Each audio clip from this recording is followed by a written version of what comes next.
Hello दोस्तों। तो आज की वीडियो में हम पढ़ेंगे सीएसएस के बारे में। आज हम सीएसएस की स्टार्टिंग शुरू कर देते हैं। ठीक है, तो आज की वीडियो में पढ़ेंगे कि सीएसएस कितने तरह के होते हैं, how many types of CSS are. And पिछले वीडियोस में हमने इमेज टैग और वीडियो टैग कवर कर लिया था कि हमको इमेज और वीडियो कैसे लगानी है। तो अगर आपको इमेज और वीडियो टैग नहीं लगाने बन रही है तो आप कमेंट में जाके आप डाउट पूछ सकते हैं और आप वीडियो देख सकते हैं। ठीक है दोस्तों, तो चलिए शुरू करते हैं। सीएसएस सीएसएस क्या होता है? तो सिंपली हम नोटपैड में आ जाते हैं। Notepad, C S S. C S S का फुल फॉर्म है कैस्केडिंग स्टाइल शीट। ठीक है, सी एस एस का फुल फॉर्म है cascading style sheet. Cascading style C S S का काम क्या है? सी एस एस का काम ये है कि जैसे कि आपने कुछ भी टेक्स्ट वगैरह लिखा आपने एच टी एम एल में, तो अब उसका फॉन्ट बढ़ाना है, फॉन्ट घटाना है, या फिर उसको बोल्ड करना है, इटैलिक करना है, या फिर उसकी साइज को बढ़ाना है, या फिर बैकग्राउंड इमेज का जो कलर लगा है उसको ऊपर नीचे करना है, या फिर हमको बैकग्राउंड इमेज जो लगी है उसको हमको हाइट या फिर विड्थ कम करनी है। तो सी एस एस ये काम करता है, सिंपल डेफिनेशन। ठीक है, तो सी एस एस का काम यही है। ठीक है, तो सी एस एस ये होता है। ठीक है, तो सी एस एस कितने तरह के सी एस एस होते हैं? How many types of CSS ठीक। तो बेसिकली थ्री टाइप्स के होते हैं, थ्री टाइप्स के CSS होते हैं। बेसिकली थ्री टाइप्स के CSS होते हैं।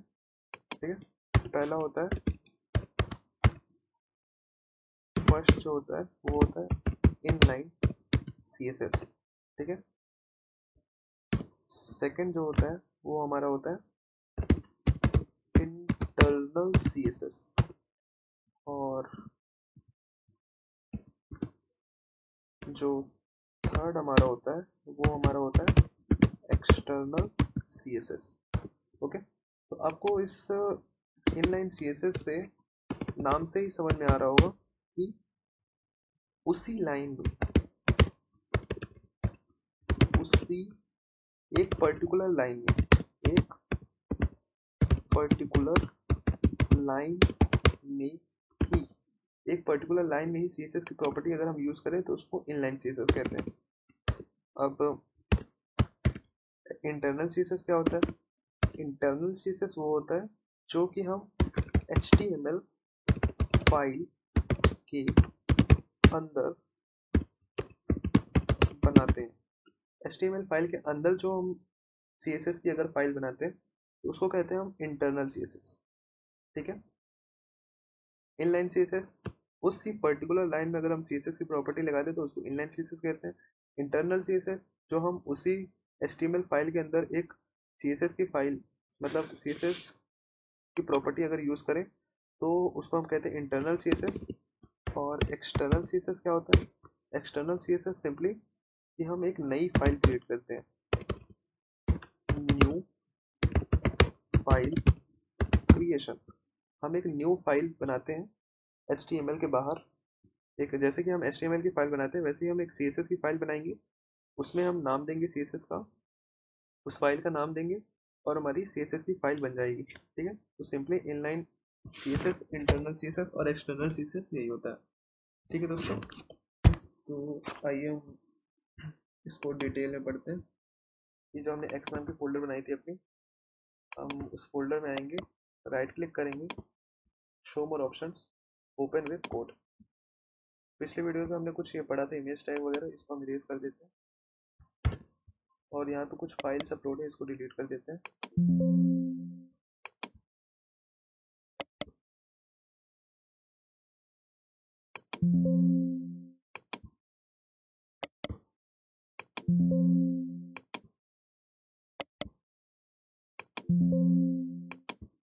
ठीक है, तो यहाँ पे हमारी एक्स फोल्डर दिख रहा है।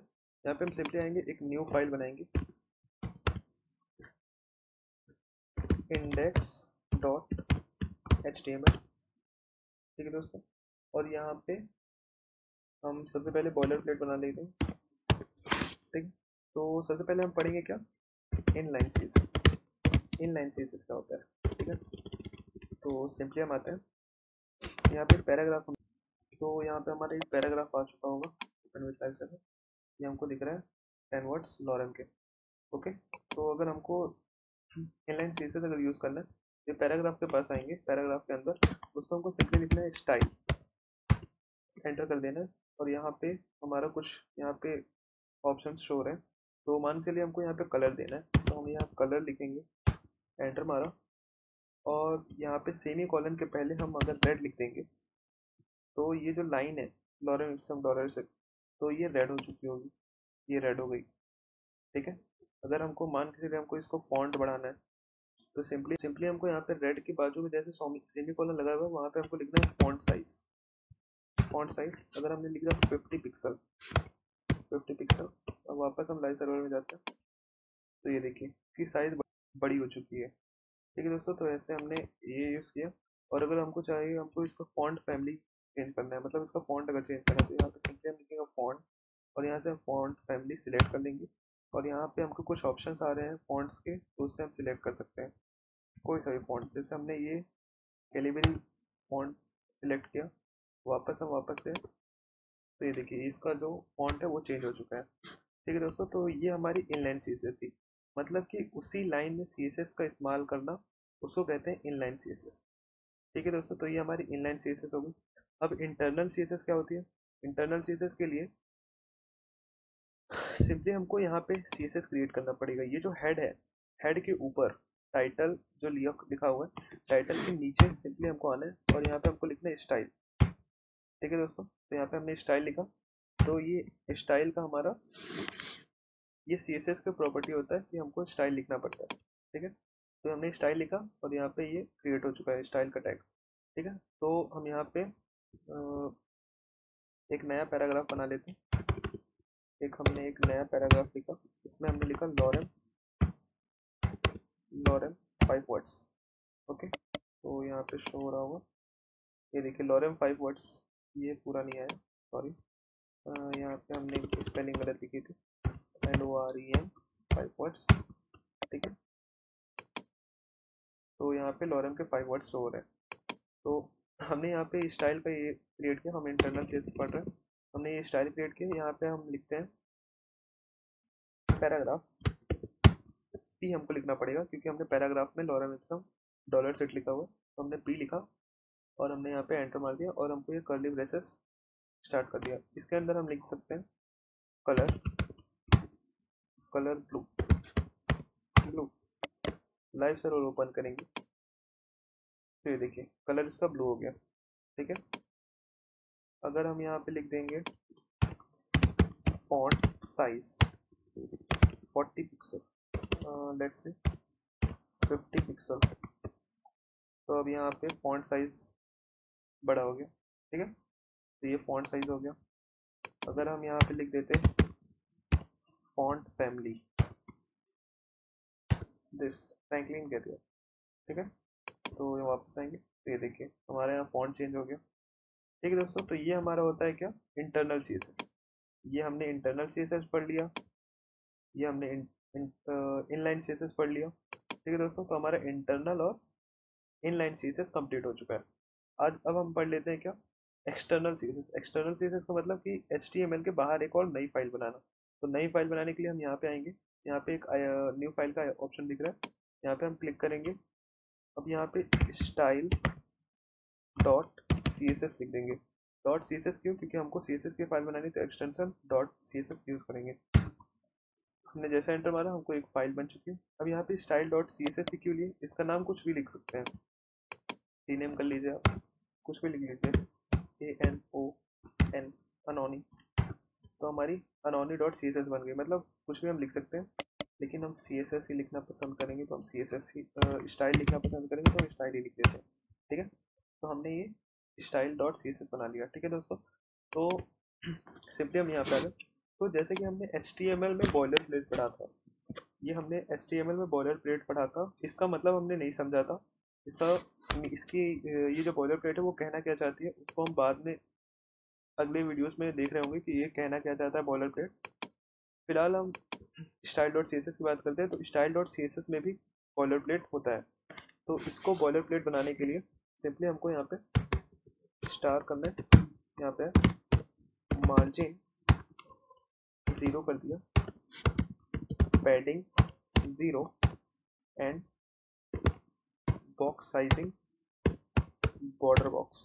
ओके दोस्तों, तो ये हो गया हमने बॉयलर प्लेट। अभी हम बॉयलर प्लेट बना रहे हैं HTML body width 100% and height 100%। Okay दोस्तों, ये होता है बॉयलर प्लेट CSS का। इसको जब भी अगर आप एक्सटर्नल CSS बना रहे हैं तो ये बॉयलर प्लेट लिखना नेसेसरी है। मतलब आप जब भी CSS अगर एक्सटर्नल CSS बनाएंगे तो ये आपको लिखना ही पड़ेगा। इसकी मीनिंग हम बाद में समझेंगे। इसकी जो मीनिंग है, ये बॉयलर प्लेट कहना क्या चाहता है, HTML की बॉयलर प्लेट की भी हम बाद में समझेंगे क्या कहना चाहता है, और ये CSS का भी हम बाद में समझेंगे कि बॉयलर प्लेट कहना क्या चाहता है। फिलहाल आप ये याद कर लीजिए, अगर आप 2-3 बार टाइप करेंगे तो आपको सिंपली याद हो जाएगा। तो सिंपली हमने ये स्टाइल्स डॉट CSS का बॉयलर प्लेट बना लिया है। ठीक है दोस्तों, तो यहाँ पे हम आएंगे, यहाँ पे एक हमने H1 टैग बनाया, H1 टैग बनाया, और इसमें हम कुछ भी लिख देते हैं, लॉरेम लॉरेम हमने, ठीक है, हमने ये एक पैराग्राफ लॉरेम का लिख दिया। ठीक है, तो हम वापस आते हैं ओपन विथ लाइव सर्वर। तो ये हमको ये लॉरेम इप्सम डॉलर सेट दिख रहा है। ठीक है दोस्तों, तो हम वापस इसमें आते हैं। अब हमको H1 को कलर देना है, तो सिंपल हम यहाँ पे आएंगे, यहाँ पे हम लिखेंगे H1, यहाँ पे हम लिखे H1 और कर्ली ब्रेसेस। ठीक है दोस्तों, तो ये हमारा लिखने का तरीका होता है। अगर हमने H1 वहाँ बनाया है तो हम यहाँ पे H1 नाम देंगे, और यहाँ पे हम दे देते हैं कलर। कलर हमने दे दिया यहाँ पे कुछ एक्वामरीन। ओके, लाइव सर्वर में वापस आएंगे, तो यहाँ पे कलर चेंज नहीं हुआ। क्यों कलर चेंज नहीं हुआ? क्योंकि जो हमारी स्टाइल डॉट CSS फाइल है और इंडेक्स डॉट HTML फाइल है, दोनों अलग अलग है।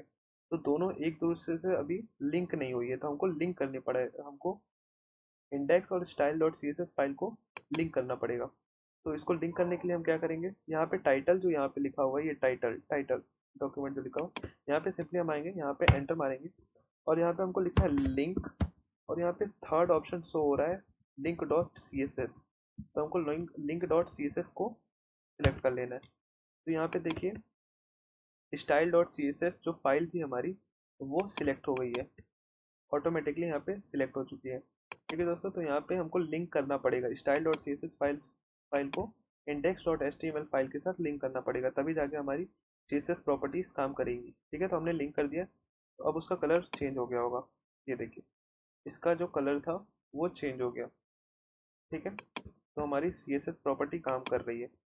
हम H1 में आते हैं। H1 में हमने मान लिया चलो इसका फॉन्ट साइज जो था उसको हम 40 पिक्सल कर देते हैं, 40 पिक्सल। अब उसकी साइज तो इंक्रीज हो गई होगी, ये देखिए यहाँ पे साइज इंक्रीज हो गई है। अगर दिख नहीं रहा हो तो थोड़ा हम और बढ़ा देते हैं, 80 कर देते हैं। तो ये देखिए इसकी साइज इंक्रीज हो चुकी है। अगर हमको इसको फॉन्ट चेंज करना है, फॉन्ट फैमिली दिस, ठीक है, तो ये देखिए इसके फॉन्ट जो है वो चेंज हो चुका है। ठीक है, अगर ठीक है, तो हमने ये देख लिया। तो हमने क्या क्या पढ़ा, इनलाइन CSS क्या होता है। इनलाइन CSS मतलब उसी लाइन में CSS प्रॉपर्टी का यूज़ करना। फिर हमने पढ़ा इंटरनल CSS। इंटरनल CSS हमको HTML फाइल में क्रिएट करना पड़ता है, ये हमने इंटरनल CSS पढ़ा। और फिर उसके बाद हमने पढ़ा एक्सटर्नल CSS। एक्सटर्नल CSS मतलब हमको HTML के बाहर एक नया CSS की फाइल, न्यू CSS की फाइल क्रिएट करनी पड़ती है। ठीक है, तो ये हमारी एक्सटर्नल CSS था। लेकिन अगर जब हम एक्सटर्नल CSS क्रिएट करेंगे तो हमको उसको लिंक करना पड़ेगा HTML के साथ। लिंक करने के लिए सिंपली हमको यहाँ पे लिंक क्लिक करना है और थर्ड वाला ऑप्शन सिलेक्ट करना है link dot CSS, link colon CSS। ठीक है, तो अपने आप यहाँ पे स्टाइल डॉट CSS लिंक हो जाएगी। ठीक है दोस्तों, तो आज की वीडियो में हमने CSS के बारे में सीखा कि CSS होता क्या है। एक बार रिवाइज कर लेते हैं हम। हमने CSS के बारे में पढ़ा, CSS का फुल फॉर्म है कैस्केडिंग स्टाइल सेट। कितने तरह के CSS होते हैं? 3 तरह के CSS होते हैं, inline CSS, internal CSS and external CSS। Inline CSS क्या होता है, एक पर्टिकुलर लाइन में ही इस CSS की प्रॉपर्टी को यूज़ करना, उसको इनलाइन CSS कहते हैं। इंटरनल सीएसएस किसे कहते हैं? एचटीएमएल फाइल के अंदर जो सीएसएस बनाते हैं उसको कहते हैं इंटरनल सीएसएस। और एक्सटर्नल सीएसएस क्या होता है? जो हम एक न्यू फाइल क्रिएट करते हैं एचटीएमएल के बाहर और उसको लिंक कर देते हैं एचटीएमएल के साथ, उसको कहते हैं एक्सटर्नल सीएसएस। ठीक है दोस्तों, तो आज की वीडियो में इतना ही। होप कि आपको इस वीडियो में सीएसएस के बारे में समझ में आया होगा। Thanks for watching guys, and please like, share and subscribe our channel. And if you have any doubt, so please comment in the comment section. Thank you guys.